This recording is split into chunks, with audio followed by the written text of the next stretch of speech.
watching CramerSez. Welcome. My name is Kramer. It is the CramerSez Project, Wednesday, December 3rd. Welcome to the show. If you're not sure of who we are and what we're doing, my name is Kramer. This is the CramerSez Project. I named it after myself because that's what all great men do. And we are trying to grow a grassroots news service. The reason we're doing what we're doing is because we can't trust the fuckers at ABC, NBC, CBS, CNN, MS Now, MSNBC, whatever the fuck they're calling themselves today. None of them are trustworthy, primarily because all of them are owned or managed in one form or another by BlackRock, Vanguard, State Street. I know you want to hear that, but that's the way it is. So we've been looking at it. My background is media, entertainment, news. I've been doing it since I was 16 years old. I get the background part of it, building it and so on. That's not the hard part. The hard part is getting people to join in and say, yeah, you know what? I know how to do this specific thing. And for a while, I'm going to do it for free with CramerSez. That's what we're doing. It's grassroots. There's no money, folks. Every time I sign on here, I got to write somebody a check so that we can come do what we're doing. It's not as easy and free as it seems. I know that the systems have been democratized to an extent, but that doesn't mean that these services and how we're streaming and what we're serving and what we're doing next doesn't cost money. To this point, I've focused all of my earnings and everything on that. I monetize in social media. I take all those dollars. I don't spend them on me. I don't go on vacations. I'm not out there gallivanting around the country, using money from Facebook and Instagram. I take every dime and put it right back into what we're doing. Tomorrow I'm going to buy a brand new computer because we need it for the next thing that we're doing. That's how you do it. We have to get our voice. The way that we do it is that we, the people, own it. It's not owned by ABC, NBC, CBS, or invested into by BlackRock, Vanguard, State Street. It's going to be people-powered. Down the road, you'll have the ability to go to your TV and watch what we're doing. That's what I see for our future. Now, some people say, well, that's crazy, Kramer. You're not going to be able to do that. I made a statement 30 years ago that I have an interest in starting an ad agency, and within about 6 years, it was one of the bigger ones in the nation. Not the biggest, not one of the big boys, but it grew from my basement into what it became with 300 employees. Yeah. So when it comes to understanding these issues and how to get them work, folks, that part got done. We worked that out over 2 years ago. It's getting everything else in place so that when we pull the trigger, it's ready to go and you guys have a product that not only can you trust in, because our client is you. That's the way it'll be structured. You don't like it, you don't like the news that you're getting, you don't like what you're seeing, let us know. And if we don't fix it, well, all you have to do is stop paying. You see, for years, the news has been free. You get it for free. And when you get it for free, guess what?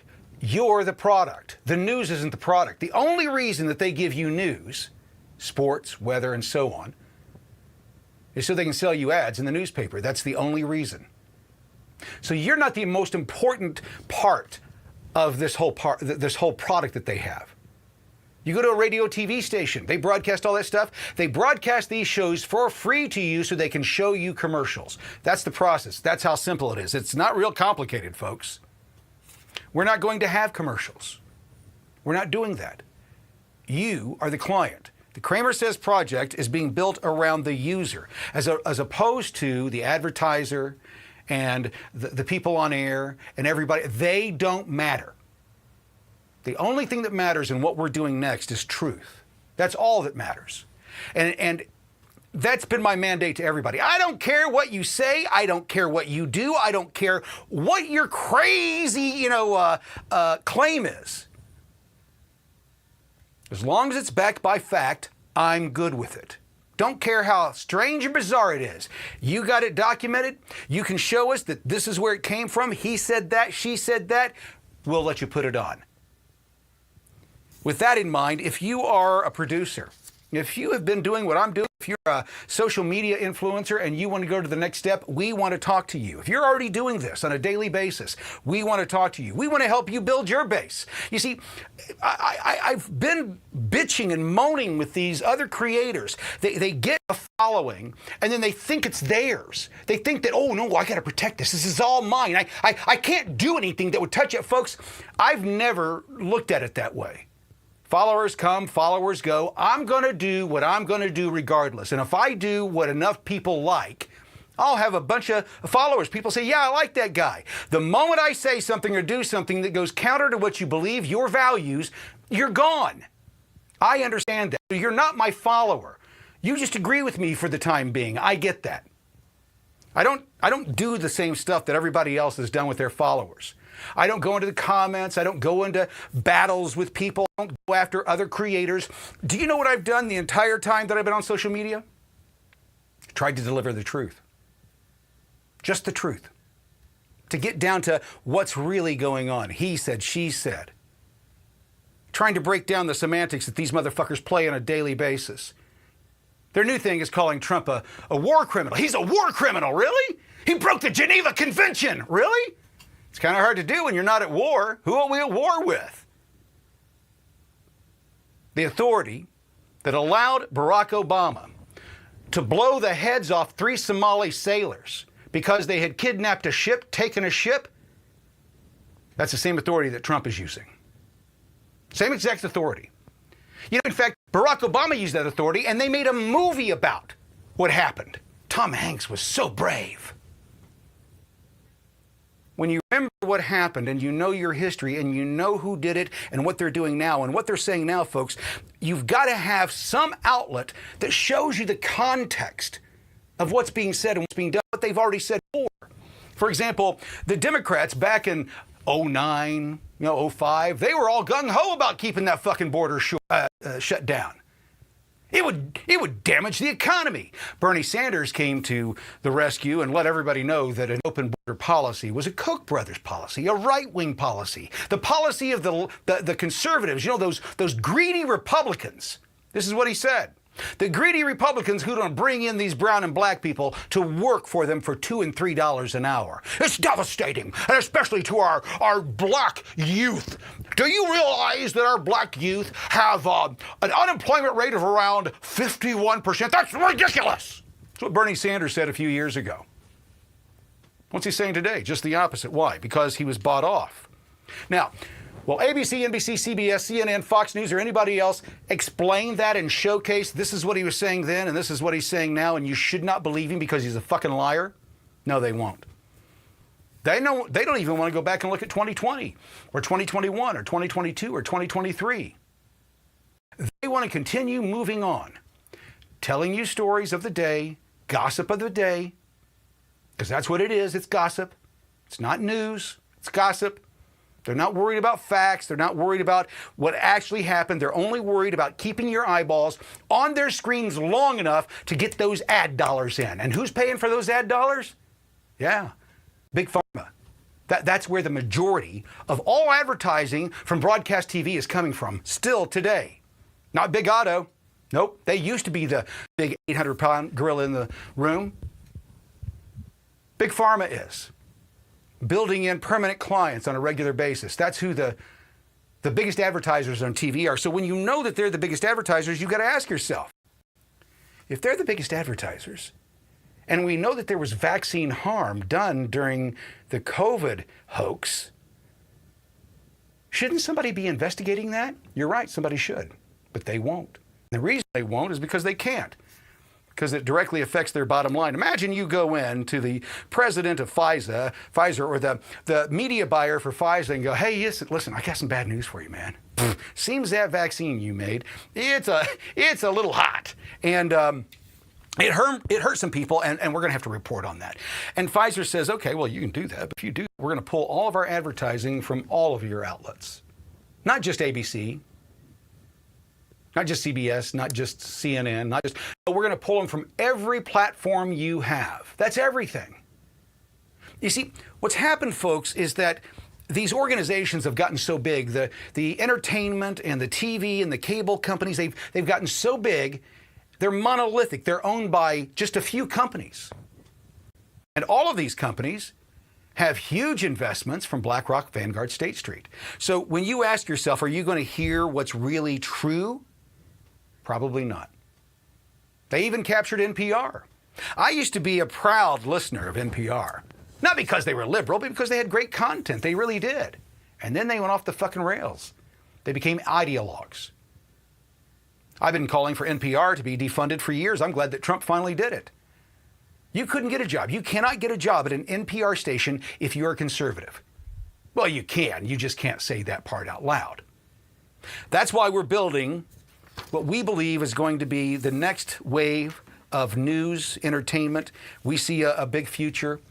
My background is in this. This is all I've done, and I've been pounding on doors for the last 2 years to get to the point that we are now, folks, and we're close. We're looking for people now.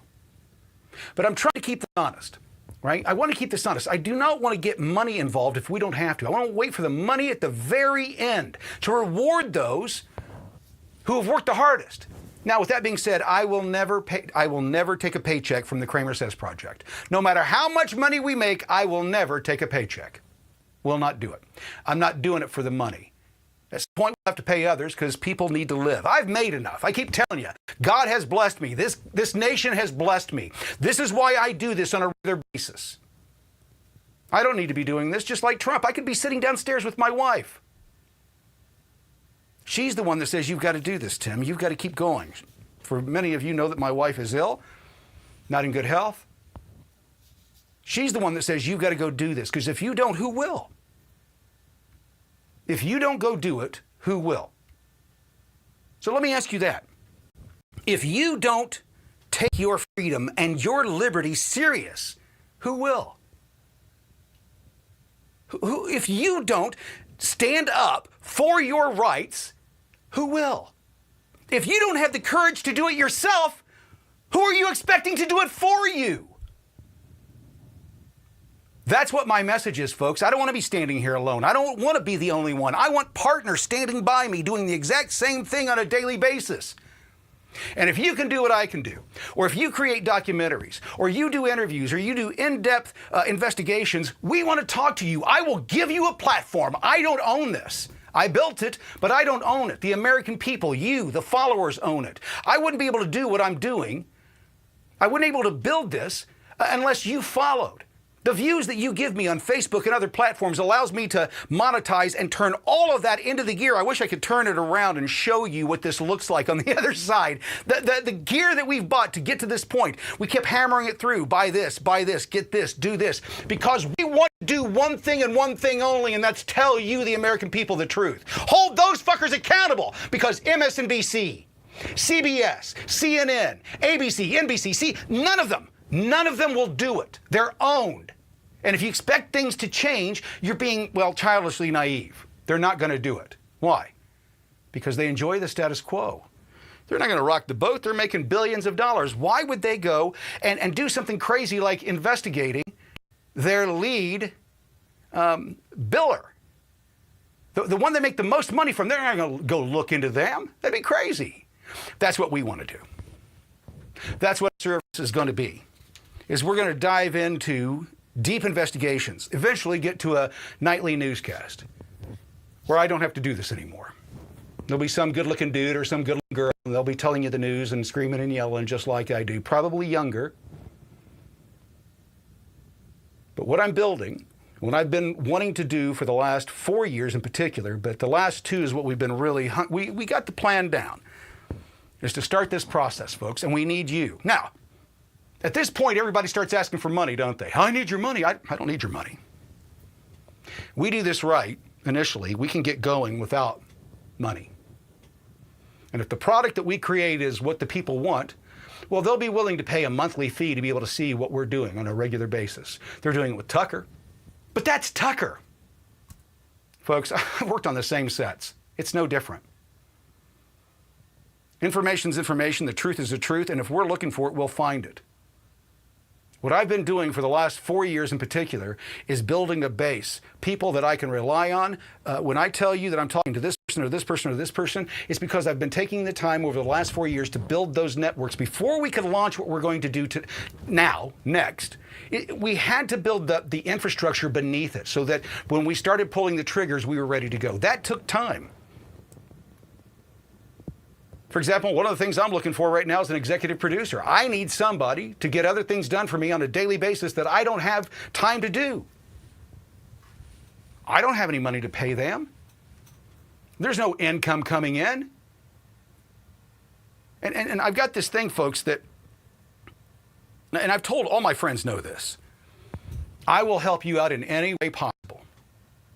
I will volunteer, I will show up, I will give my time, I will do what I can to help you. I won't do that for your buddy. Unless we're buddies, I don't do that. Right? I don't help anybody else. I've got a rule. I will help you, my friend. I will give you, you need a website done? I'll build you one. Yeah, that's easy. You need a TV commercial done, a radio commercial done? Yeah, we can get that done. And I'll help you out for free because you're my buddy. I'll help you. But the moment you start making money, the moment you take my work and monetize it, I want paid on it. So will the people that we're working with. I help people out. Well, just like Trump has done. You know, he's not taking a check as president. Why?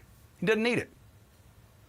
So I will never take a paycheck from CramerSez. I'm unlike any of these other influencers. I'm trying to build something that's bigger than just me, something that outlasts me, something that can go on forever, giving truth and news with a standard that is so high.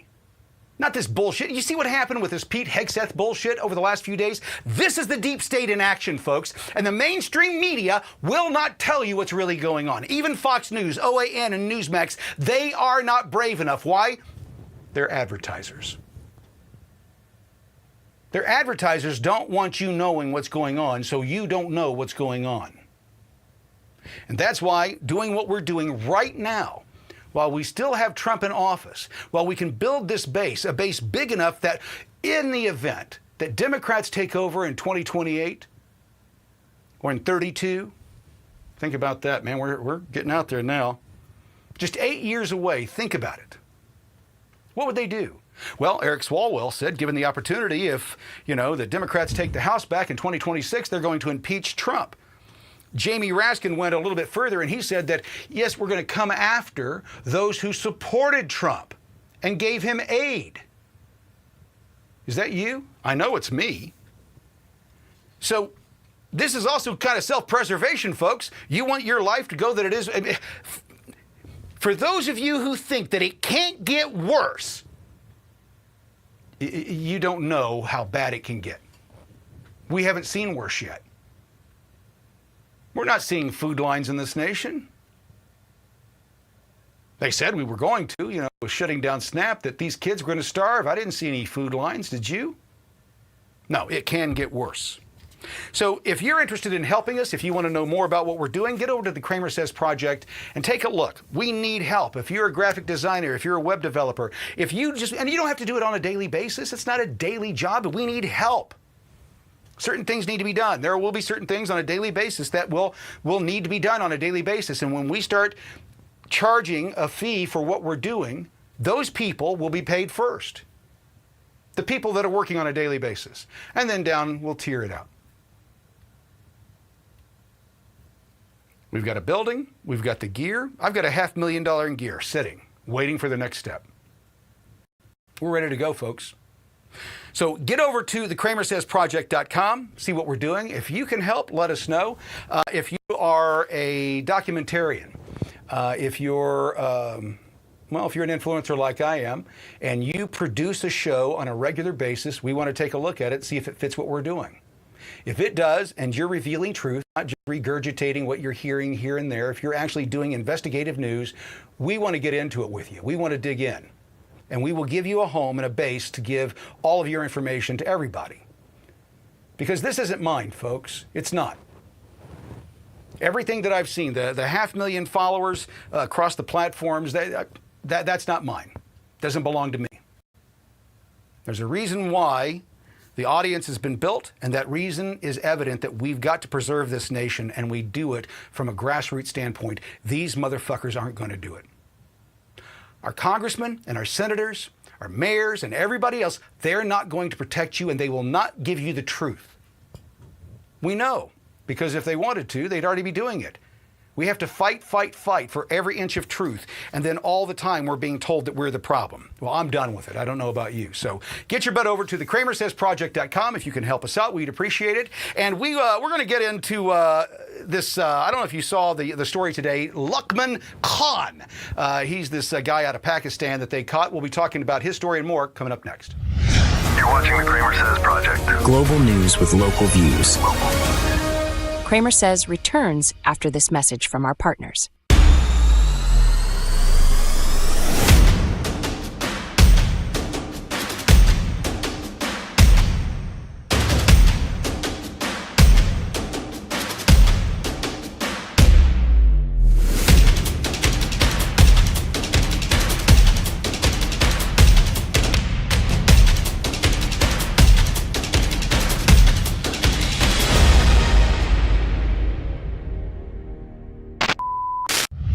To learn more about the CramerSez Project, our mission, and how you can become a part of it, please visit thecramersezproject.com. The price of plastic is going up. Way up. It costs more for everything they want to do. It doesn't make any economic sense. And no, it's not because of Trump's tariffs or the wars around the globe. It's because corporations like Walmart and Colgate have swallowed the left's recycling fairy tale, hook, line, and sinker. I'm Paul Chesser, director of the National Legal and Policy Center's Corporate Integrity Project. At this year's shareholder meetings, the National Legal and Policy Center decided to do something radical, like saying the quiet part out loud. We're bringing these proposals to bring truth to where there's been a lot of lies and light where there's been a lot of darkness. So what exactly is the left's big lie? That endlessly recycling plastics is sustainable, magical, and saves the planet. Now, here's the truth. Companies like Walmart and Colgate are following a playbook by the environmental left who believe that there's an infinitely circular economy that can be created by endlessly recycling plastics. Spoiler! The left's magical circular recycling economy is actually a black hole that swallows big profits and spits out higher prices. It costs more for everything they want to do. It doesn't make any economic sense. Forcing recycling into the whole process of plastic packaging is bad for the consumers, it's bad for the shareholders, and it's bad for the planet. Logic isn't what these companies are after. They want praise from activist investors and ESG cultists. Meanwhile, real shareholders like the NLPC are left to clean up the mess. The political left have driven these corporations leftward on the recycling issue and specifically with plastics packaging. The NLPC proposed a revolutionary idea. Use science and economics before you blow millions on virtue signaling. Genius, right? We are calling for an injection of truth and objective scientific and economic analysis that can be considered seriously and drive down costs as opposed to driving up costs that these shareholder proposals from the left have brought in. And what's the goal? Simple. Lower costs, fewer emissions, and actual results. Not glossy brochures full of woke buzzwords and mythical outcomes. It's unrealistic, and so our proposal calls for truth in recycling in their policies. That will help reduce the cost of their plastic packaging. It reduces the weight, it lowers emissions, and it does actual environmental improvement by having a real scientific and economic analysis rather than a propaganda approach to plastics policies. You'd think that would be obvious, but in today's ESG boardrooms, common sense is considered more dangerous than toxic waste. We act on behalf of ourselves and our fellow shareholders to put true economics and scientific research in all the policies that corporations institute. That improves shareholder return. And that wraps up this episode of the NLPC Report. For more information or to get in-depth reporting on this story and more, please visit the National Legal and Policy Center at nlpc.org. You're watching CramerSez. Woo! It is Wednesday, hump day. Welcome to the show. My name is Kramer. This is the CramerSez Project. Glad to have you here. Hey, back on November 24th of this year in Wilmington, Delaware, Lachman Khan. I say it that way because I was learning how to say the name, and Grok kept saying that I was saying it wrong. And when I threw a lot of phlegm in the back of my throat, she comes on and she goes, perfect, you said it perfect. So it's Lachman Khan. A Delaware student was stopped by police during an after-hours property check in Canby Park West. Khan is a legal immigrant from Pakistan, but again, one of the usual suspects. Court documents reveal that Khan was asked to subsequently refused to exit his vehicle. Let's go here. No, that's over here. That's the wrong one. There we go. This is Khan here. This guy from Pakistan was all pissed off at something. Court documents reveal that Khan was asked and subsequently refused to exit the vehicle, was taken into custody, and during a search of his vehicle, officers found a .357 caliber Glock handgun loaded with 27 rounds. Wow. That's a lot of bullets, right? It gets worse. In a handwritten notebook, Khan discussed additional weapons and firearms, how they could be used in an attack, and how law enforcement detection could be avoided once an attack was carried out. The notebook referenced a member of the University of Delaware's police department by name and included a layout of a building with entry and exit points under which the words UD Police Station were printed. According to the Daily News, in addition to mentioning a UDP police officer by name, investigators shared that the notebook included writings about, shocker, martyrdom. If you've been listening to the podcast, My Lives, for the last few months, I've been saying that this right here is the single biggest threat that this nation faces. Last week, two National Guard members were shot by a member of this same organization. Oh, what's their organization? It's Muslims, folks. The single biggest threat in our nation. It's not going to stop. You better get used to it, because they're going to use everything they can against you. They're going to call you an Islamophobe and all that stuff. As they're shooting you in the streets, they're going to say that you're the problem. Let's see here. The following day, the Bureau, that's the FBI, the Federal Bureau of Investigation and NCCPD executed a search warrant at Khan's Wilmington residence and rediscovered a Glock 19 9mm handgun equipped with an illegal machine gun conversion device. He had it all going on. Authorities also found a .556 rifle, an AR, it's basically an AR-15 with a scope and a red dot sight, 11 more extended magazines, hollow point rounds, and a 2-plate tactical vest equipped with a single ballistic plate. Now, I don't know if you know anything about guns, and I don't know if you know anything about what you need to make an attack, but if you're going to make a terrorist attack, those are all the things that you need. That's like the starter kit for terrorism. Are you listening to what I'm saying? Folks, it's not going to get better. The message that I have, I'm not the Glenn Beck type. He'll give you bad news and he'll shake his head, but he's going to go off to his $1 million home and forget about you for a while and come back and do his show, and everybody's going to make him put on his cardigan sweater and walk around. He's not upset enough, folks. He's been making this money. He is used to his lifestyle. The status quo is not going to change for Glenn Beck and others like him. It will for you. It will for me. You see, I'm a millionaire. He's a multimillionaire. There is a big difference. And if I'm telling you that I got this kind of money and I'm concerned, I'm telling you, folks, you should be too. I keep my head on a swivel. We went to Menards tonight in Lebanon, Indiana, walked into the store, got our stuff, and was walking out. And as we're walking out, there's a gentleman that is coming up behind a pole, and he's got his hand down in his jacket. Now, he could be reaching for gloves or putting gloves away. I don't know. It's cold outside. That's possible. But I've got an eye on him. As soon as I saw what he was doing and where he's got his hands, my hand went back to my gun. That's the world we live in. I didn't used to live in that world, folks. We didn't used to live in this world. This is the world that liberal ideology, wokeism, and weak Republicans, rhinos, have gotten us into. Weak men got us here. Those of us who are not weak men are starting to stand, saying, hey, this is bullshit. The problem is I'm 60 years old.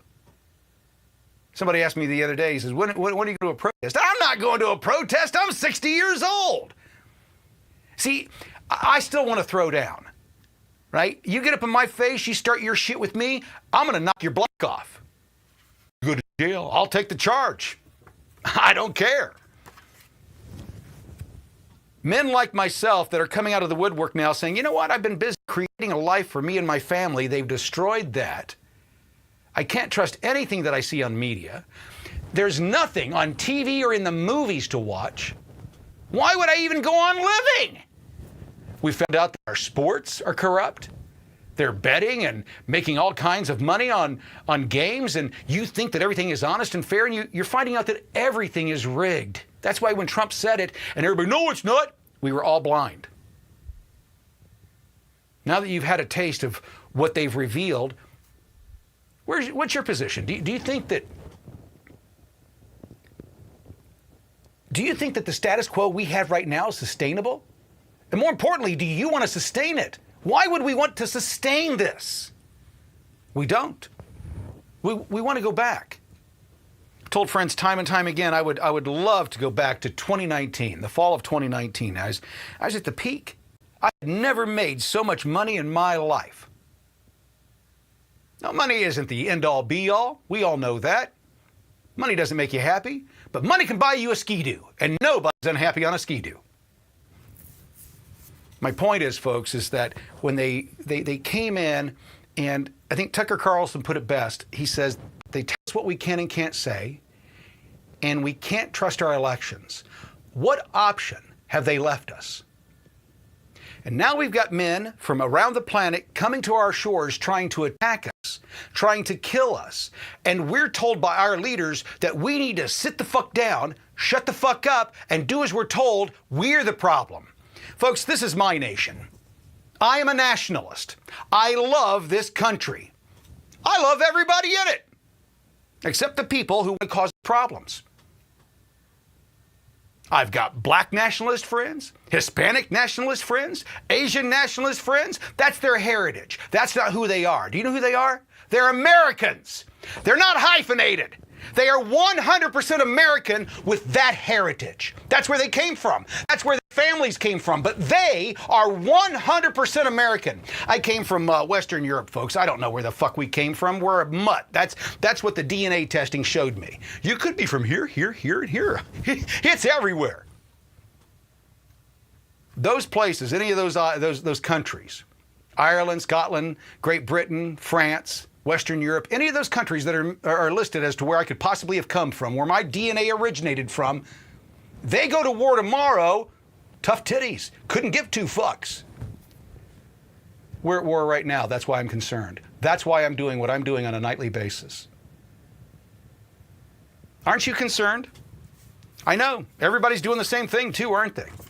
Everybody's doing the same thing. Everybody wants more money, more money, more money. Send me this, buy this. Here's our new protein pack. Here's this. This will save you in the event of a world holocaust or civil war, revolution. I'm not selling you anything, folks. I'm just trying to give truth. I don't have anything other than that. And the truth is that based on the chatter that we're hearing across the nation, the intelligence officials that I'm talking to, what they're saying is very clear. It's only going to get worse. They're concerned. They're telling their families, keep your head on a swivel when you go out. Don't have your fucking hand like this in front of your face all throughout the store. You keep an eye on these motherfuckers. Why? They've done it once. They'll do it again. They've told us. Have you seen the videos? The moment that Mamdani won in New York City as the mayor of that city, the Muslims all of a sudden, we've been given the ability to speak exactly how we really feel. And they went out into their front yards and started saber rattling. Taking those big fucking Arab swords and raising them in the air. They do that. You know why they do that? Because in the old days, you saber rattled to let the other side know you were getting ready to charge. Third attack from a Muslim Middle Eastern assailant in the last 3 weeks. Third attack. You think this is going to get better? No, it's going to get worse. Now, let me break down what the consensus is at this point, for the most part, of how this is going to probably transpire. If you know your history, Nazis and the Muslims ganged up in World War II. Why? Well, they had the same agenda. They wanted to get rid of those Jews. Nothing's changed, folks. The same people are aligning again. The same ideologies are aligning again. They've rebranded. They call themselves something different today. But they've done the exact same thing. Let me give you an example. The Democrats had the KKK.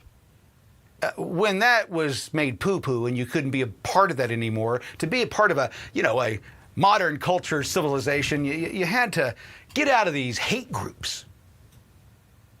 So they turned on their own hate group. The Democrat Party says, oh, the KKK is bad, bad, bad, bad, bad. But I am part of Antifa. What's changed? The cloak? The hood?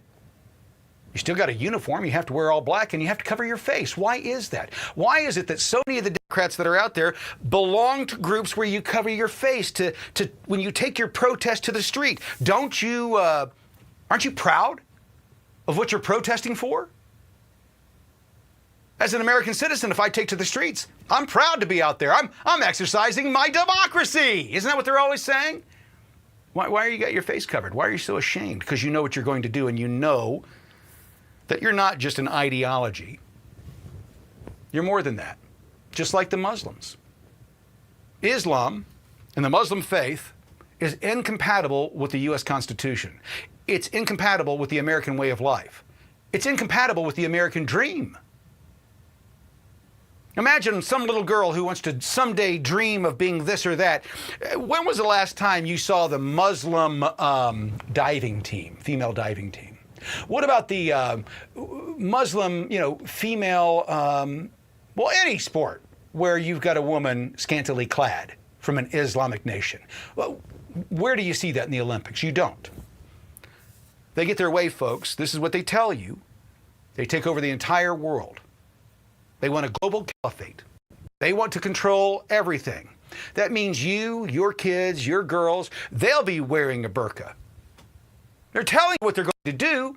And when powerful people tell you what they're going to do, more importantly, when people who have no problem killing you, raping you, and cutting your fucking head off, when they tell you that, you should listen. We'll be right back. You're watching the CramerSez Project. Global news with local views. From the halls of Congress Across the nation. and around the globe. You're getting the latest news and conservative views. You're watching the CramerSez Project. Global news with local views. CramerSez returns after this message from our partners. They lied about it. They tried to hide it. It was 100% unconstitutional. That's what we were saying in 2024. I could have sworn that yesterday we learned that the FBI tapped my phone. And today the NLPC has been vindicated by Senator Grassley's document dump, revealing Jack Smith illegally and unconstitutionally spied on American citizens. Jack Smith spied on members of the United States Senate. What is this, East Germany? Grassley's document dump has revealed that Jack Smith's team illegally seized call logs from Ron Johnson, Lindsey Graham, Mike Lee, and Josh Hawley in the unconstitutional 2023 Arctic Frost Probe. From the outset, we said Jack Smith's appointment was unconstitutional. A federal judge vindicated that view. Now we see the connection between unconstitutional prosecutions and illegal evidence gathering. The NLPC has been on top of this story from the beginning. Follow or subscribe to the NLPC on this platform for more. Or visit the National Legal and Policy Center at nlpc.org. To learn more about the CramerSez Project, our mission, and how you can become a part of it, please visit thecramersezproject.com. You're watching CramerSez. Welcome back. My name is Kramer. This is the CramerSez Project. It is Wednesday. Hump Day. I love it. Hey, our special guest tonight, we've got one more segment after this, is Luke Perlott. He is the Associate Director of the Corporate Integrity Project with the NLPC, the National Legal and Policy Center. We'll be talking to him about a very boring subject that you're going to be very excited about at the end of it. Ever heard of investor activism? Boring stuff. But it affects your life on a daily basis. Luke and his group, NLP, they do that. And he's going to tell us about some exciting stuff that's coming up. More importantly, some scary stuff that you, as a Microsoft shareholder, if you are, should be voting, and how you should vote on Friday at the annual meeting. Anyway, when we talk, I know it sounds boring right now, but I wouldn't give you boring stuff. There's a reason why I'm telling you and talking to Luke. I want you to understand why he does his job. Once you understand why he does his job, your eyes are open. You go, oh, I want to know more about that. Let's look at what's going on in Chicago. Have you seen what's going on with the mayor in Chicago? Take a look at this. I'm not going to entertain, because the whole premise of everything that you bring up is not only disgusting and racist. Really? It does no facts to it. So the attack on Bethany McGee, you think she deserved that? Mayor Johnson, hundreds of thousands of people have reached out to me expressing outrage at your cold, heartless response to Bethany McGee's the vicious attack on her, calling it an isolated incident.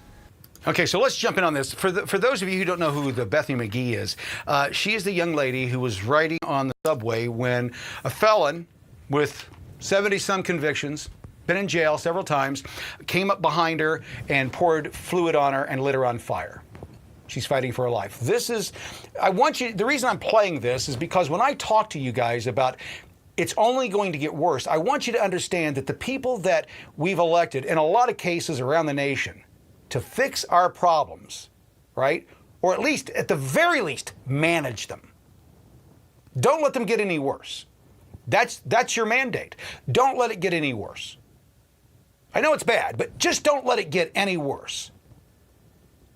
I want you to understand how not only the mayor, but everybody on the dais, how they started attacking the question and the questioner. Young lady was burned up. The mayor shoved it off. Oh, it's just one of those crazy incidents. And so this reporter here, he's pressuring the mayor, and listen to how the mayor diverts. And the question is, when you listen to this, ask yourself, is he really working for me? Is he working for me? Or is he working for somebody else? Because it doesn't sound like he's working for me, the people. It sounds like he's protecting somebody else. Listen. When a young woman is set on fire on Chicago's public transportation, that coupled with your statement that it's a sickness to incarcerate people, violent repeat offenders who, quote, in your own words, look like you. So if you know the story about what's going on in Chicago, the mayor said that it's a sin to lock people up. It's better to rehabilitate them, help them, give them an opportunity, especially if they look like him. That's racism, folks. When you say specifically, I'm gonna help these people out here that look like me, what if I did that? What if I became president of the United States and I said, listen, everybody, I know you all voted for me, but I'm only going to help the whiteys. Those are the only people I'm helping. It's the only people I'm concerned about. How do you think that would play in the media? Even WGN gets in on it here in a minute. Listen to this dais. Go ahead. People find that absolutely outrageous. And I've had many black and brown people reach out to me and say that had it been someone that you care about, had it been someone that you love, you would have been outraged by that attack. What do you say to those people, Mr. Mayor? Well, first of all, what I've said from the very beginning is that this was a tragedy, and this woman is fighting for her life. And as I've said repeatedly from a question that was raised earlier, that this, that individuals that clearly have a violent past, as well as mental health issues, should not be on the streets of Chicago. 70 plus arrests. And that was a failure and a breakdown in our. So we have a failure here. The system broke down. No culpability, no accountability. Just move on. We'll try to do better. Meanwhile, you've got a young lady fighting for her life with burns over almost her entire body. System. And it's incumbent upon all of us to continue to support this family and continue to pray for her. And that's what I'm going to continue to do. And again, as tragic as this is, it is a reminder of how much work we still have to do. Business leaders have reached out to me. They say that they don't trust you, they don't trust your budget, they don't obviously trust the head tax. So I'm going to jump in here real quick, and it's real important to understand what he's saying here. So this reporter is a citizen reporter doing exactly what I'm doing. He's going down there and talking to the mayor, getting in the business, reporting it. He's a journalist. That's what journalism is. You don't have to go to college to be a journalist. If you've got the ability to ask questions and then say, I asked this guy this question, this is what he said, and I asked this guy this question, this is what he said, somebody has to be the liar here, because these two things are opposite. That's what journalism is. It's just telling, it's gossip. That's all it is. It's a fancy word for gossip. I heard that she said this. Well, the big difference between gossip and journalism is that gossip has no standards. Journalism has standards. That's what separates it. Otherwise, it would just be gossip. Now, in the old days, when I was taught journalism, is that you come in and you give the name, You give the age, you give the address of the person, where they're from, their description, John Smith, white male, such and such address. That's the way it was in the old days. They don't do that anymore. And these new guys, these new kids, these younger people, they don't know what the standards are. So as this reporter starts to ask serious questions, what does the mayor and his staff do? They attack him. They go after the weirdest fight. We don't have to answer your questions because what you're telling us is bullshit. There's no way that you could talk to hundreds of thousands of people a day. I do. Every day. Every day this podcast goes out, every time I do a live, hundreds of thousands of people down the road will have viewed what I watched or what I said. So yeah, on a daily basis. Now that's not bragging, that's just a fact. And if you go into the comments, millions and millions of comments. Now, what I do is I read through the comments, right? And when I say that I read through when I tell people I don't go through the comments to find out people pissed off at me, I see it, and I think it's funny. I'm looking for people who have great comments, great insights, things that maybe even I missed, right? It's funny, my wife, she's not in it every day. And every once in a while, she'll have an insight that I didn't even think about it from that point. That's what I go in and do that for. So yes, hundreds of thousands of opinions on a daily basis I go through. I look through my comments on a regular basis. What is new? He's not doing anything different. And what they're going to do is they're going to start doing what they used to do on the playground. They're going to start mocking him and making fun of him like he doesn't have any authority. He has no right to be there. Folks, he's another citizen like they are. They have no power above him. They are not better than him. They are equals. We're all equals here.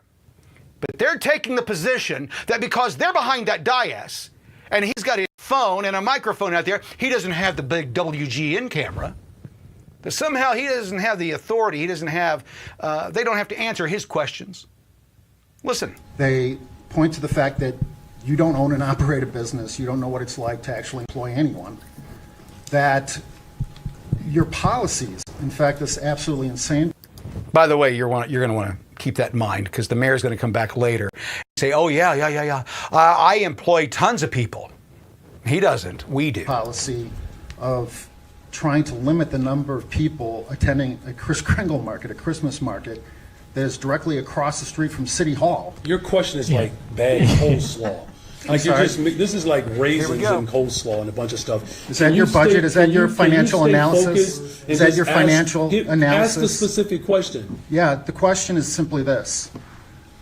Business leaders who actually know something about a budget, who actually know something about... Here we go. Still not a question. Still not a question. Owning and operating a business. I'm having a tough time trusting and believing you. You don't talk to that many people. Here we go. There's just no way. People reach out to me all the time. They're outraged. You don't talk to that many people. There's just no way. You talk. So he's telling this gentleman that his opinion doesn't matter because he doesn't talk to that man. He's trying to disqualify him. He's trying to find something to wedge in some doubt with everybody else. Folks, as I've been telling you from the very beginning, if there's anything that I know, it's bullies. And this is what they do. When you've got them cornered, they're going to find every angle possible to make you look bad. And I didn't have anything to do with it. And you're the problem. Why are you getting so angry? He goes on. Listen to this. Black, brown people, and business leaders, and you can't come up with a simple question. All day, every day. At William J. Kelly. Check it out. Come up with a simple question. Be my guest. ReporterWilliamJKelly.com. Take a look. Take a look for yourself. Well, at 2.7 million people population in the city of Chicago, if you talk to hundreds of thousands of them, you are talking to what, 20, 30, 40% of the city population? On a regular basis? Any news organization in here would dream of having that kind of interaction with the... They would. That's what you don't understand, you lesbian bitch cunt. I'm so tired. I've lost the control, the ability to control what I actually think of these fucking losers. I don't know if she's a lesbian. I don't know that. I'm just assuming it. They have a look. They let you know, right? It's not a stereotype. It's the haircut. It's the attitude. Oh, you're talking to 20% of the population of this metro. WGN over here would just love to have that kind of audience. Yeah, they would. They don't have that. Media influencers like me and others, Rogan, I mean, I'm in the low trenches down here, right? The guys at the top, they daily beat out CNN, ABC, and all of the news outlets on a daily basis with viewership, total viewership, right? Not just viewership for this show or that show, total viewership all day long. If you look at what Joe Rogan, the views that he gets on a daily basis versus what CNN gets for all day. Keep in mind, he's only doing one podcast a day. It's a 3-hour podcast. His 3 hours are seen by more people than all the people that watch CNN, MSNBC, and I think it was, it was MS Now, CNN, MSNBC, and there was one other one. I can't remember what it is. There's 3 of them. Joe Rogan beats out 3 networks that are broadcasting 24/7 a day. More people listen to us. We are the media. So when this idiot says this question, asks this question, you've got a large chunk of the audience of the state, of the city. Yeah, absolutely. That's why we're scaring the shit out of you now. Because we can do what the networks can do, and better. And we don't hide the truth. We're trying to do just the opposite. In fact, we're asking you right now, what are you doing? You're trying to argue from a position of authority that we have no merit in our questions or in our statements because, well, we can't possibly be what we say we are. This is how out of touch these people are. The bubble that these people live in is so fucking thick and so fucking big. It amazes me that they're able to live. Get anything done on a daily basis. She continues. Yeah, your ratings are so substantial. Oh my gosh, I'm surprised you're here with just that limited equipment. There we go. Did you hear that? I'm surprised that you're here with just that limited equipment. Does this sound like what you remember, 8 and 9-year-olds arguing on a playground? Just listen to it. Listen to the logic and how they dance around and how they join in. This is what I call a lackey. This is the bully's aide. She will always come. They will always come to the bully's assistant when the bully has done something that they need help with. You see, she spoke up because she saw that the mayor was floundering. And she jumped on. The mayor went after this guy and said, I don't even think that you have this many followers. Oh, yeah, that's impossible. He can't have that many. There's no way that many people listen to him. Bullshit. Bullshit. 5 million a month. 5 million a month. That's the number of views that I get on a regular basis. 5 million a month. Do the math. It's 1.25 a week. I can guarantee you that and by the way, my content reaches around the world. That's not bragging. That's a statement of fact. But these people do not understand the reach that the American people, that average everyday citizens have today. It's the bubble they live in, folks. They're highly educated, but some of the stupidest people you ever meet. She continues. Right. Because there's actually limited equipment that you are operating with right now. Let me just get to your question. I think I know what you're asking. My question is, whether or not, and by the way, the people who interact with me agree with me. They don't agree with you. Take a look at the comments. We got it. But the fact of the matter is simply this, that the fact that you think that a Christmas market across the street from City Hall is more a threat to public safety than violent black teenagers running down State Street shooting people at a Christmas tree lighting shows your priorities. What do you say to those people, citizens, black, brown, business leaders? What do you say to those people? Got it. Yeah. That if they get a phone call from you or they get an interaction with you, they should avoid you. I'm not going to entertain because the whole premise. Do you hear that? Does that sound like a mayor to you? Or does that sound like a 9-year-old on the playground? I'm going to tell everybody in the neighborhood not to pay attention to you. Do you get this? Folks, do you think that this is going to get any better in this nation? We cannot continue down this path. Lesser men and lesser women are ruining your life, and you're allowing it to happen by your silence. You're not part of the solution. My dad said he was a minister, and he said on multiple occasions the hardest sermon to preach is when you're telling the congregation they're not living up to the standards they should be living up to. my job, my mission is to light a fucking fire underneath your tail. And if that doesn't make you angry enough, well, what am I going to do about it? What am I going to do about it? Folks, I'm just one person. You're sitting there right now watching a phone or watching a laptop or watching me on some device. I'm doing it. Now, I don't think that we all have to do this. Everybody's got the special way, but if you're not involved locally, and if you think that somebody else is going to stand up and defend your freedoms harder than you would, that they care more about your freedoms than you do, you're an idiot. And you better get involved. Now, D.C. is not the place for you to go. I keep saying this. D.C. is a lost cause. Home is going to cure D.C. D.C. is lost. It's a machine there. And that machine has nothing to do with your daily life. Nothing. They don't care about you. They don't think about you. What you've got to realize is that home is where it is, and you can make a change at home. Especially those of you in small cities, small towns. You can make a much bigger impact immediately in your community than you can in a large city. It takes more in a large city. But home, in small towns, small communities, small counties, if you're not going to the county council meeting and finding out how they're spending your money, then you're an idiot. If you're not reading the reports, you're an idiot. Don't complain to me if you don't know where your money's going. The LEAP project in Boone County, Indiana. It's happening all over the country, same kind of thing, big money coming in, and they're making the residents pay for all the infrastructure. All of a sudden, we're going to give all these jobs to everybody, but before those jobs come in, we need streets, and we need pavement, and we need the sewers, and we need water and all. And you guys, the deal we worked is that you guys are going to pay for that for them. They don't have to build that. You guys have to pay for it. So your water bill, your electric bill, everything's going up. You seen it happen? It's because they're not concerned, folks, about you. They're only concerned about themselves. They don't care if you make it or not. How do I know? Well, their actions speak louder than anything else. You can tell me that you're fighting for me all day long, but I saw what happened in COVID, and not one of you motherfuckers stood up. None of you. You got your shot, put your mask on, and kept your mouth shut. We're done. We're moving forward. That's what the CramerSez project is about. And folks, it's about getting truth out there. You've got this gentleman here going in and talking to the mayor, and the mayor tells him, like a 9-year-old on the playground, I'm going to tell people not to talk to you. You got cooties.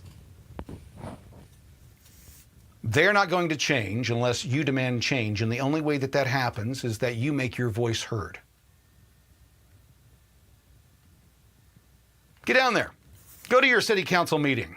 Take your phone. You have the right to go. They can't bar you. This is America, folks. You want rights, you want your freedoms, you got to go defend them. You got to do that. Nobody else is going to do it for you. This gentleman that is going down to the... He's had a ton of videos on social media. I'm going to try and get him on the program. But he's doing the hard thing. He's asking the hard questions. He's standing there nose to nose with these people. Now, again, you probably don't have time to do that on a daily basis. That's what the CramerSez project is about. We're trying to bring that to you. We're going out and finding it and bringing it to you so you can do it. But folks, I don't, even if you start paying me $1 million a year to do what I'm doing right now, I'd still be preaching and moaning at you to go out in the streets and do the exact same thing. Well, Kramer, we'll pay you not to say that. That's why we're in the situation we're in. You refuse to hold yourself accountable. You hold everybody else accountable. Everybody else gets in trouble. Everybody else has done something wrong. You have culpability too. It's called getting involved. And if you don't get involved, nothing's going to change. Well, how am I going to change it? You know what happens? I'll give you an idea. Went to a gentleman meeting here right after Charlie Kirk's assassination, and the group, there was a reason I met with the group. I wanted to go find out certain things about them. And so when I found out what they were interested in, it was the status quo. They just want to change laws and get people elected and do the same thing. That's not what I was interested in. What I wanted to find out is the men in this room that were concerned about what's going to happen next, and having people in my community that I can count on. They're not going to do that. They're going to do the status quo. They don't see the future. They think that they're going to get somebody elected in 2 or 4 or 6 years. They think they have the time to wait. I don't think we do. Now, the reason I tell you that is because, folks, I pick and choose the most important things to get done on a daily basis. Hopefully everybody else does the same thing. But when I plan out what we're looking at, and I see, I told a friend this the other day, I said, I see down the road conflict, and I'm not sure if we're going to have enough time to get this off the ground. And there's potential. We get it off the ground, and it doesn't even matter. Everything goes dark anyway. My friend asked me, why are you so negative all the time? I go, because that's how you find out what you need to do to be prepared for what these fuckers have got up their sleeve next for us. I look at the news on a daily basis. Hopefully you do too. Do you see it getting better? Did you read the headlines today? You see that we've got congressional members now calling for the military to pull a coup against Trump? We'll be talking about that tomorrow night. I'm going to get stuff together for that. I'm talking to an attorney tomorrow, so I want him to explain what is actually going on here and what rights Trump does have and what rights Trump doesn't have, and get an attorney in on it, right? Because I want to get down to the truth.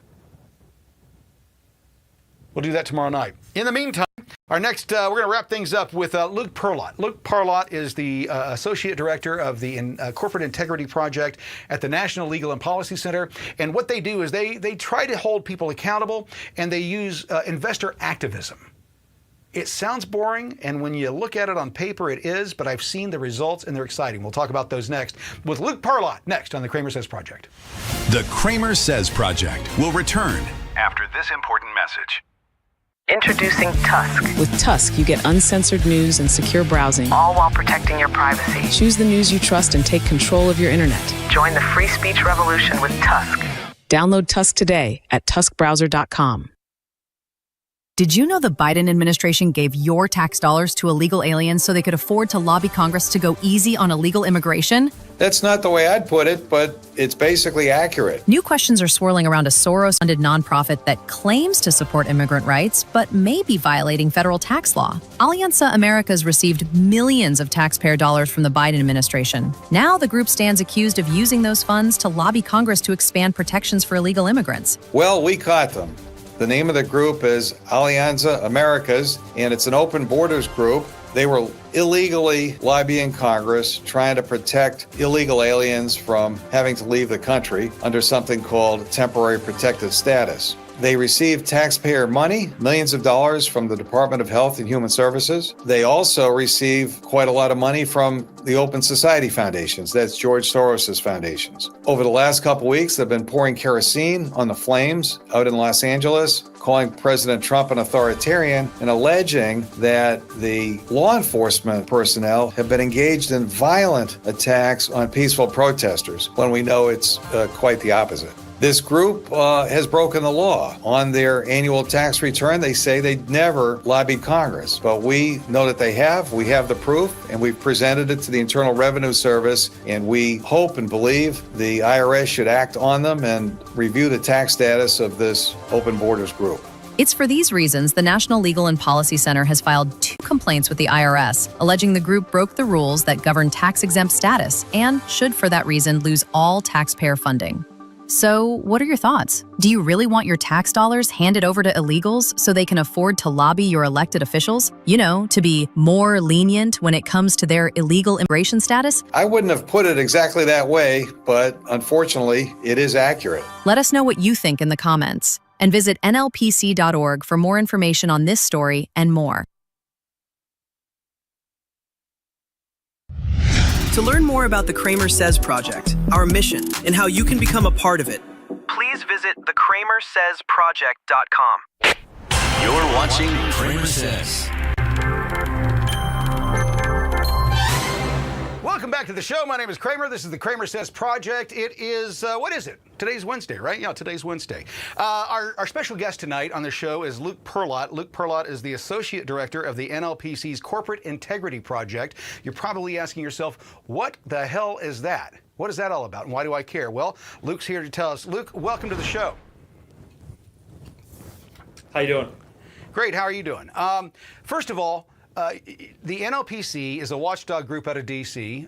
We've been informing people on my show about them for a while, but you're actually with the program. So explain to us what the NLPC's investor activism actions are. What are you doing there, and why should I care?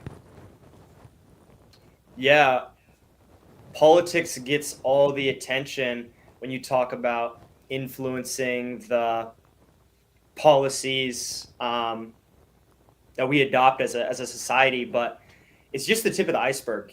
You have to look at these cultural institutions, like these major corporations, as basically being political activists themselves. Certainly political actors. I mean, if you're engaging in ESG, if you are pro climate change, if you're pro DEI, fundamentally that company is now politicized. And as investors in those companies, we have a say. We don't have to stand by and just get used to DEI, get used to woke corporate trainings, get used to high gas prices because we're not allowed to drill for oil and gas here in the US. We don't have to get used to that. We're investors. We have power. We can be activists, just like you see in the political sphere. We can do that too. And that's what we do at NLPC. We're really one of the first organizations on the right to take this tool, which has long been used by the left. That's partly why ESG and DEI and kind of these companies have become so woke, because the left is really good at this, at using their investments to basically achieve their political goals outside of the traditional, Congress, presidency, et cetera. And the right's never really done that. And in the last several years, we've really started to catch up. And it really has created a huge difference. That's why we're seeing walkbacks in DEI. That's why we're seeing walkbacks in ESG. That's why we're seeing gas prices come down, because big oil companies like Exxon are starting to drill again. And so it's a tool that the right has kind of underutilized for a long time, but now we're really putting it to great use. Well, let's look at this proposal that you've got. It's interesting that most people don't realize that the big changes that they see in their life, to your point, happen in an incremental ways, right? A little freedom here, a little freedom there. Walk us through this proposal and what you're asking the shareholders to do.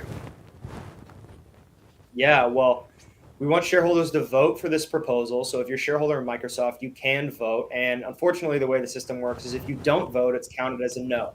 So when regular investors, regular Microsoft shareholders are complacent, the company gets its way. And what does the company want? It wants to collect your data, potentially improperly, so that it can use it to train its AI models. That could include your medical records they scrape off the internet, social media, data you gave to Microsoft for a different project that you didn't expect to be used to train AI, and it is. And so we really want, what we're asking is Microsoft to increase their disclosure. We don't want that to be this black box where what is this information you're taking? Where is it coming from? We want Microsoft to be kind of forced to be transparent. And ultimately what we want is for them to implement safeguards. And as Microsoft shareholders, we also think there's a lot of money to be made here, because you look at the major AI players, Microsoft, Meta, Amazon, Apple, OpenAI, Anthropic, none of them have really established themselves as the pro-privacy AI. It's all kind of this Big Brother-esque, we are gobbling up data at rates never seen before in human history to build these models. I mean, some of them talking about these models eventually becoming superhuman intelligence that replaces humans and maybe even replaces God. So it's insane. And so I think if one of these companies were to come out and say, no, actually, we're going to go the opposite direction. This is going to be the AI that is going to give you all the benefits you want. You can ask it questions. It'll write your papers for you. It'll do your work for you. It's going to make all these companies more productive. There's tons of money to be made there if one of these companies is willing to say, we're going to be the ethical player in this space. Potentially, I mean, you're talking trillions of dollars of market cap that could potentially be added to a company. So not only is it something that societally, I think we should be, over the next couple of years, maybe this could be the most important issue, is AI data. You can't put the genie back in the bottle once these kind of Big Brother platforms have been created. But if someone were to come out and stake out this position, it could not only be kind of the ethical choice, but also potentially very profitable.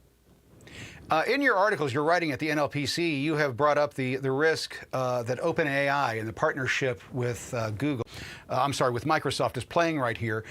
Go into that. Why is the NLPC so concerned about this relationship?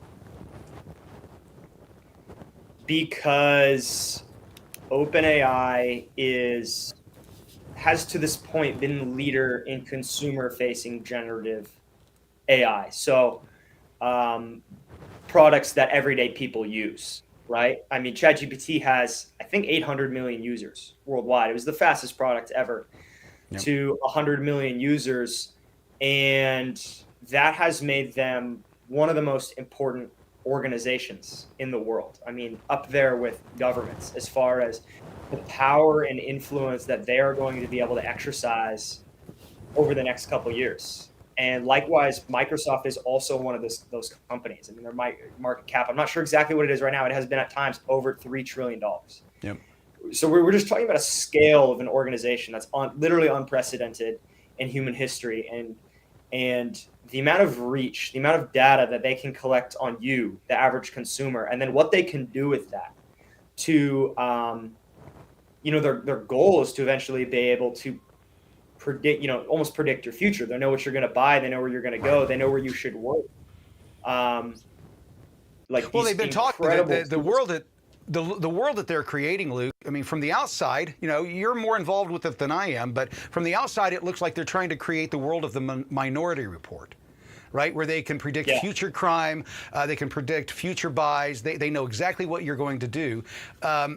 How dangerous is that for us? I mean, if they're watching us every moment of every day and using all of our data, do we ever have any way of getting out from underneath it? I mean, that remains to be seen. That's what we're trying to address with the proposal. It's a pretty incremental change, if we're being honest. But that's kind of how this type of activism works, going back to your first question, which is that it's a bit, it's the ice cube warming up. 25 degrees, 26 degrees, 27 degrees, the ice cube doesn't melt until you hit 32. Then the ice cube melts all at once. And it looks like you created this big change, but really you were working behind the scenes for a long amount of time. So that's what we're doing right now is just, again, really the purpose of this proposal is just to raise awareness. And again, with that partnership with OpenAI, now you combine Microsoft, their enterprise software. I mean, just how many people use Word? How many people use Excel? How many people use, how many people have Xboxes? I mean, now think about all that data feeding into these AI models, right? That's why the relationship is so important, because these AI models are just these all-consuming beasts. And it should concern the average consumer. We've always considered, the CIA and the NSA to be kind of the big brother. We've always kind of considered that type of spying to come from government. But in 2025, it can absolutely come from these private tech companies as well. Well, the big scary part is that they're monetizing this data and sharing it with the government. In fact, what we're finding time and time again is that these companies are sharing data with the government that the government could not get on their own without a warrant, correct? That's right. And you have to look at the kind of incestuous relationship between these large companies and the government. Tens of billions of dollars in government contracts for defense, but really to platform all the government agencies. That gives the government a little bit of leverage over these companies. They can say, we want certain loopholes so that we can spy on our citizens. We want you to share certain types of data. And if not, there goes your 10 billion contract, which was basically free. When you're talking about enterprise software, it's basically free to sell. So it's money, it's operating revenue coming straight from taxpayers, going straight to these companies' bottom line. And the implicit threat could be that, you're going to have to be complicit in whatever types of spying, whatever types of data collection we want you to be complicit in. Well, and that's what we've seen over the last 4 or 5 years. Facebook came forward and said, the Biden administration did force us to do these things against our users. We didn't want to, but they made threats against. It brings up another subject, another big name inside the tech world is Reid Hoffman. You guys are standing against him. You have been for a long time at the NLPC. His reelection to the board of Microsoft, how devastating is that to what you're trying to do? Yeah, you have to start with the Epstein connections. He's the one who introduced Epstein to Peter Thiel. And Peter Thiel's been criticized, of course, because he's been a donor, a figure on the right wing. Everyone says he was close to Epstein. Well, you have to look at, who introduced him? And Hoffman even said, I can't remember the exact quote, but it was something along the lines of, he's perverted, but he's very smart, so you should meet him. So he knew, this was 2014, he knew he was perverted. The Wall Street Journal. Right.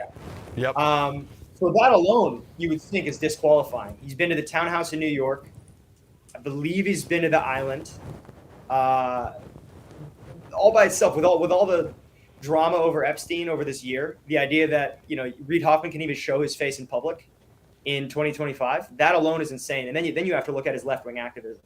He is, at least he has become, one of those George Soroses that you never hear about. Right. But he's moving hundreds of millions of dollars to these far left-wing groups that are many people don't know, Luke, quote-unquote protests. Many people don't know, Luke, that it was Reid Hoffman who funded E. Jean Carroll's case against Donald Trump, the sexual assault case at Bergdorf's. He funded the whole thing. In fact, he started the whole process of getting the law changed in New York. So there was a 6-month window that if the statute of limitations on your sexual assault had run out, you had this window to come in. Now, oddly, I don't know if you know this, but oddly, that window opened up, citizens were allowed to come forward, and only one case was ever tried. One. E. Jean Carroll's case. That's the power of Reid Hoffman and these billionaires. How will your proposal expose whether Microsoft is selling out American privacy to the globalist agenda? Is that something that you guys are keeping on the horizon there and keeping an eye on? 100%, because again, these are global companies. They have ties with the U.S. government. They have ties with other governments. They are becoming institutions on the global stage that can rival the power of the government themselves. And so 100%, this isn't just a U.S. issue. This is a global issue. Again, ChatGPT has 800 million users worldwide. It is a global platform that is collecting information on a global customer base for global application. They're not just going to be spying on U.S. citizens. They'll be spying on everybody. And so absolutely demanding and greater transparency from Microsoft, which has a pretty significant international shareholder base, by the way, is going to be an issue that affects everybody. We're looking at these companies trying to kind of implement the types of authoritarian control we see in communist China, for example, on a global stage. And that's something we got to be aware of. And that's something we really got to push back on. I agree 100%. Is Microsoft the worst offender in this field? Are there others that we should be concerned about?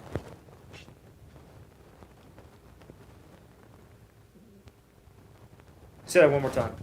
I'm sorry. Is Microsoft the worst offender in this area? Are there others that we should be concerned about?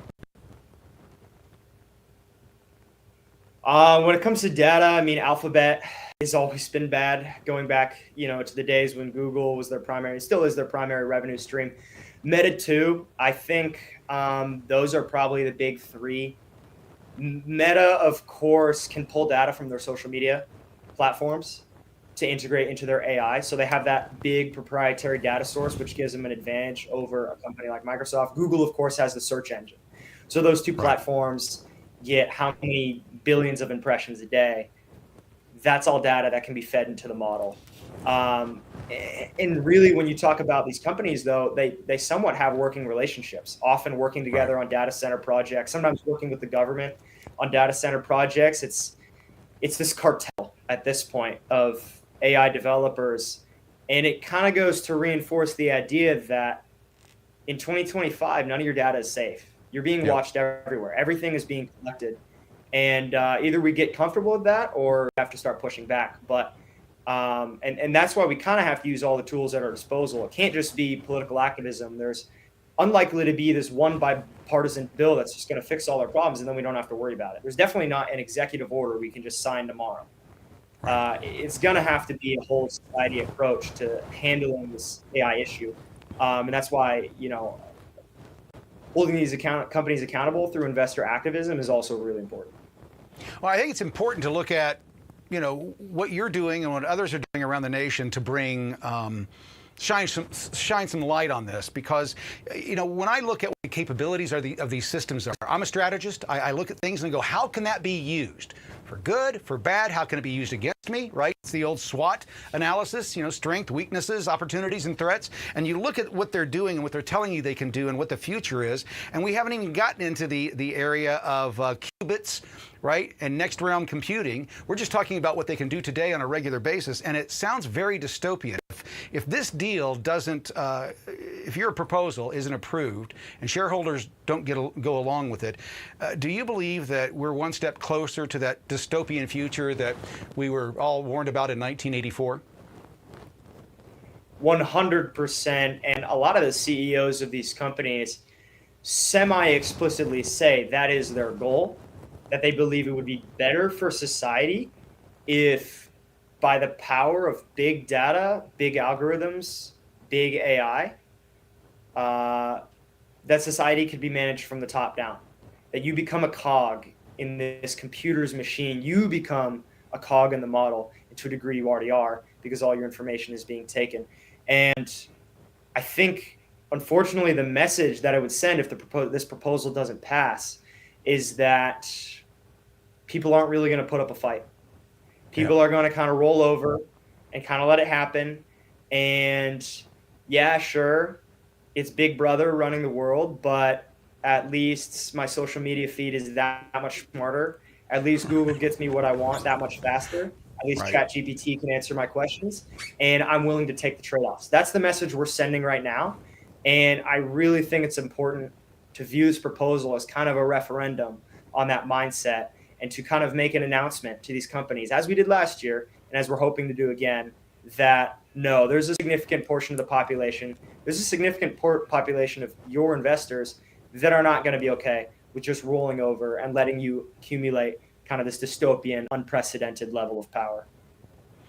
Well, thanks for coming on today and sharing with us what you guys are doing at NLPC and how the boring investor, the boring subject of investor activism that nobody wants to dive into and talk about. Because, nobody, it's boring. There's a reason you're doing it, is because everything that you're talking about affects me, every citizen in this country at some point. Our guest has been the Associate Director of the NLPC's Corporate Integrity Project, Luke Perlott. Luke, thank you for coming on to the show. Where can people find you? NLPC.org. Best way to get him, NLPC.org. There you have it. Luke Perlott, thank you so much. Thanks, Tim. You're watching the CramerSez Project. Global news with local views. CramerSez returns after this message from our partners. Franklin D. Roosevelt said, In politics, nothing happens by accident. If it happens, you can be sure it was planned that way.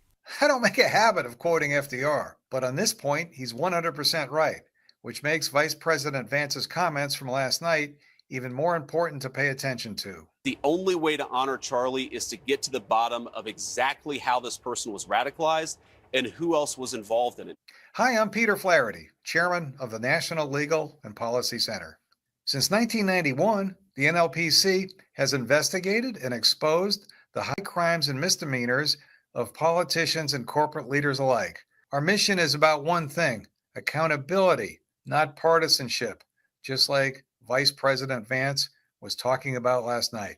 That is political terrorism. But it's not just the people who are killing the cops. It's not just the people who are engaging in throwing the Molotov cocktails and in the riots. Where was the money coming from?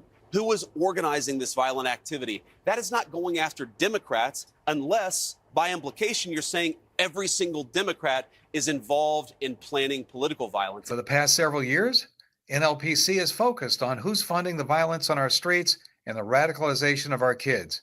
Oddly, the same names keep popping up. Names like Soros, Hoffman, and Gates. The protests and the riots aren't happening by accident. The violence is not spontaneous. The left strategy is clear: encourage arson, vandalism, and looting, and then blame the violence on the law enforcement response. The protesters are well-funded and equipped, and the NLPC is digging deep into exposing those responsible for supplying these groups with the masks, shields, and other devices being used to perpetuate violence in the name of social justice. To learn more about our mission or to join it, follow and share us on this social media platform or visit our website, nlpc.org.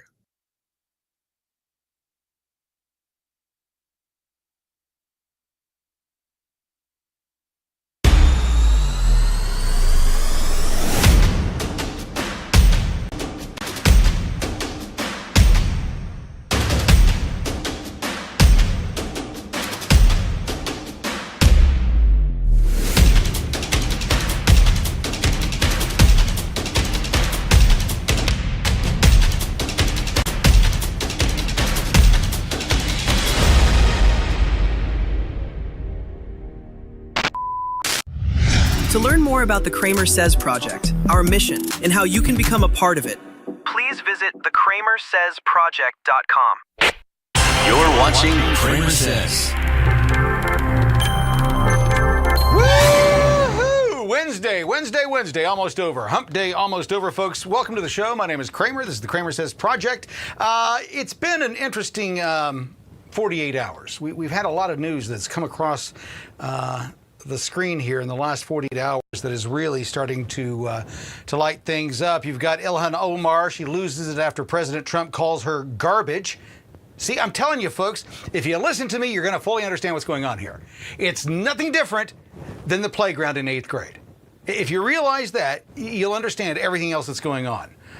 Chicago reporter William Kelly, we played him earlier today, had another issue with the mayor, Mayor Brandon Johnson, there in Chicago. We've got Trump Agriculture Secretary Brooke Rollins tells reluctant blue states to turn over SNAP data for audit or lose funding. Folks, I think it's important for you to understand with that story in particular right there, that we have entered in this nation a new area that we haven't seen in several decades. It's the era of accountability. People coming in and saying, no, we're not doing it that way anymore. Well, we've always done it that way. I know, I understand that, but I'm in charge now, and we're not going to do it that way anymore. We're done. Now, most people will be reluctant to change. That's just who we are as humans. They don't want to change. Everybody wants the status quo. You talk to the left, they say, well, those conservatives, they like things being the way that they've always been. Really? Government shut down, SNAP stopped. You guys were pretty pissed off about that. And when you couldn't kill your babies anymore in every state you wanted to and have, open holiday on abortions, you got upset about that. The American people have reached the end of their bit, folks, and you can see it everywhere. Tucker Carlson said it the other day in an interview that he goes, I'm angry at everybody. Do you feel the same? I know I'm quick to anger. I'm tired of the bullshit, and a lot of it comes from social media, right? We go to social media and we see the worst of the worst. Now, you have to understand that about social media. It is the worst of the worst. The problem is that the worst of the worst is now leaking into our daily lives. We're seeing it everywhere. The crazies have hit the street in full force.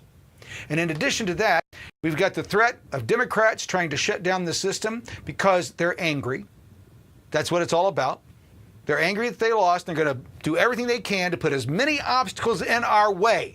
They're not going to work with us to make our lives better. So when they talk about, the Republicans refuse to compromise or refuse to meet, fuck you, you motherfuckers. We've tried to do that.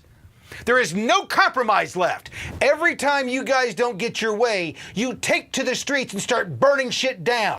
Businesses die. People die. Communities die. You don't give two fucks. We're done talking to you about it. Now, I'm not angry as much as I am disappointed in our public officials. In particular, the conservatives, the Republicans, the ones that said that they were going to go in there and get things done. Well, Kramer, we can't. Bullshit. Then you're the wrong person for the job, and we got to replace you. My push, my quest in the next primary is, folks, I hope that in 2026, if we make it this far, and we have elections and everything else, I have no faith anymore. I have absolutely no faith that we will have free and fair elections in 2026 or 2028. But Trump's in office, Kramer. What do you mean? Really? Don't you remember what they did in 2020? They shut down the entire world, folks. That was so Trump couldn't win another election, so they could give it to Sleepy Joe. By the way, you realize that Trump has had as many cabinet meetings in the first year as Joe Biden had in his entire 4 years. Joe only met 9 times. 9 times, the entire cabinet. All the things that were going on the planet. You've got COVID, you've got wars, all this shit. The economy's tanking, all of it. 9 times he met with his cabinet to say, hey guys, where are we at? In the last meeting, Jill ran the entire show. Now, let me ask you something. Is that normal? Is it normal for people like Steve Bannon to take to the airwaves and say that if we do not win in 2028, he and others, like myself, will be rounded up by Democrats. How do we know that? Well, they're already saying it. They're telling us. They're telegraphing exactly what they're going to do. Eric Swalwell said that, hey, when we win in 2026, we take the House back in 2026, we're going to impeach Trump. Now, let me ask you a question. When he said that, were you asking any questions? Were you asking, well, what's he doing for me? Sounds like he's just against Trump, like he just hates Trump. Ask any of these Democrats what they're going to do for you. They don't have the answer. They can tell you what they're going to do to Trump. They can tell you all the ways they're going to prosecute him, all the crimes that he's committed. And all of his followers are racist and xenophobes and haters and should be put in camps. You see, that's what they were saying in 2020. That's what they've said since 2020. And now Swalwell is telling you, if we win, we're not only coming after the president, we're going to come after the ICE agents doing their jobs. Because nobody gets to say that we were just doing our job. Folks, they are trying to conflate what our ICE agents are doing with Nazi Germany. It's not the same. You see, the people in Germany were citizens, not illegals. They're trying to conflate the thing. So when they took the Jews to the concentration camps, they were taking German citizens to the concentration camps. Now, we're not taking anybody to concentration camps, not putting them on trains, not putting a star on their arm and giving them a tattoo. We're just saying, you're not here legally and you can't stay here anymore, and we're going to give you a trip home. Taxpayers are going to pay for it. You can't come back. If you do, you're going to see jail time. It has nothing to do with anti-Semitism or anything else or hate of brown and black people. You see, this is what the left always tries to do. The left will always use some kind of middle person or middle object to point at and say, that's what that person is doing wrong and that's who they're harming. For people that are being oppressed, for people that are under tyranny, they've got a lot of freedom to say it, freedom that we didn't have in 2020, 2021, 2022, and 2024. Remember when we were continually silenced until Musk came in and bought X? And what happened the moment he bought X? Everybody, all the libtards left. They don't want to compromise. They don't want to have a conversation. They're fucking bullies, folks. And all they want you to do is what every bully on the face of the earth wants you to do. Shut down, shut up, and do what the fuck you're told. That's what they want. That's why they don't want to be on the same platforms. They don't want to have a conversation with you. They want to kill you. Go and read stuff on Blue Sky. Go and read stuff on Threads. Go and read stuff on Reddit. If you're not diving into these hellholes of libtard logic, you're doing yourself a real disservice. You could have a real good time, especially if you drop a gummy and have a couple drinks. You're going to enjoy everything that you read on there because it'll put you in the right mindset to understand who these people are and who they're befriending. And they're okay with the Islam group coming in because they think they're all buddies. They haven't done their history. They haven't looked at all the other countries around the world that have tried to be nice to the Islam mob. See, the Islam mob is the next step up from the leftist. They don't want to talk to you either. They don't want to compromise either. They just want you to shut the fuck up, sit the fuck down, and do as you're told. No different than the left. The difference is that they will blow up buildings, they will blow up buses, they will kill you, they will behead you. Ever seen somebody beheaded? We saw that. You kids today, you don't get to see that stuff. Remember E-Bombs World? Is it still around? I haven't been to that site in ages. Yeah, when Daniel Pearlman was separated, his body and his head were separated from each other. That was available on the old web. You could go in the old web in the old days and you could see everything. Can't do that today. They've locked it all down. They don't want you to see what the world's really like. They want you to imagine what the world could be, and they paint this picture of if you do this and you do this and you do this, we'll give you this world of tomorrow that's great, but they won't show you what the real world is. Why? Because in the real world, Muslims are killing Christians in Nigeria. Nearly 1 million. Nobody's saying anything about that. The left isn't crying about that. They're good with it. They're indifferent to it. Doesn't bother them, doesn't affect them. So ask yourself, if that's the situation that they're in, why are we having any conversation whatsoever? They do not want to compromise. They just want us to do what we're told. They're bullies. There'll always be bullies. Nobody from the playground ever fucking changed. You go to a class reunion today, I don't care if it's a 5-year, 10-year, 40-year. I went to my 40-year a year or so ago. And the people that were morons then, guess what? They're still morons today. The sweet people, still sweet. The people I got along with, hey, it was like picking up an old conversation. Hadn't seen them in 40 years, some of them. Started talking like, well, hey, what are you doing? And then the assholes showed up. The people who always thought that they were better than you. The guy who went and became a doctor and is all dressed to the nines for a... I did not get this. He showed up. He was dressed to the nines. This guy was ready to go out in New York City. He looked ridiculous. Everybody else was in shorts, and I was wearing, I think, a mafia shirt. You know, that's when I was fat. Had to cover up my belly. But he didn't change. He hadn't changed. He was still the asshole that he was in school. Pretentious, wanting you to you know, suck his dick while he's looking down his nose at you. Democrats are no different. The Muslims are no different. That's what's happening right now. You're seeing in Great Britain, Germany. You're seeing these Christmas celebrations being interrupted by Muslims coming in and doing their prayers and shit. Folks, you got to turn the tables on that shit that starts happening in your communities. Get yourself down to the mosque with your little group. Get yourself some speakers. And when they start doing their bullshit, blare it. I don't care what the fuck you rock. You can rock Christ music, you know, Jesus music, Christian music. You can rock AC/DC. I don't care what the fuck you rock, but you got to do it. You know why? Because when they do that to you, in their belief, when they're coming in and they're injecting themselves into your celebration, because they don't believe in Christmas. They think that it's a mockery, and they think that you're an infidel and that they should cut your head off. Folks, that's all Muslims. Now, there are good Muslims and bad Muslims. And what I mean by good Muslims is that the good Muslims are the ones that cut your heads off because they believe everything. They're the good Muslim. The bad Muslim is the one that, well, he believes it and he's not going to, you know, say I'm against it, but he ain't going to do it himself.